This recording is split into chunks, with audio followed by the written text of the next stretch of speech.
Garage කාර්යයා කියන්නේ චාටර් චරිතයක් නෙවෙයි ડોක්ටර් කෙනෙක්.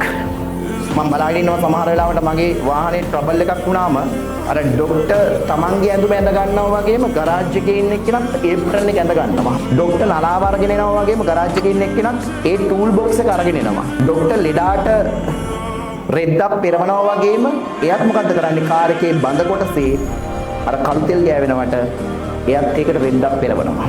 ඒ වගේම ඊටාම පරිස්සමෙන් සූක්ෂමව ડોක්ටර් ස්කෑන් කරලා ලෙඩේ හොයා ගන්නවා වගේම එයාත් මැෂින් එක ගහලා ස්කෑන් කරලා ලෙඩේ හොයා ගන්නවා ට්‍රබල් එක.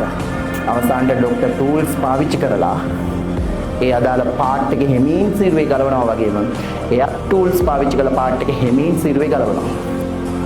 හැබැයි අන්තිමට ડોක්ටර් ප්‍රතිකාර කරලා තියෙන්නේ පණ තියෙන මිනිස්සෙකුට, මෙයා ප්‍රතිකාර කරලා තියෙන්නේ පණ නැති යකඩ කොටකට වෙනස ඔච්චරයි. එයාත් ડોක්ටර් කෙනෙක්.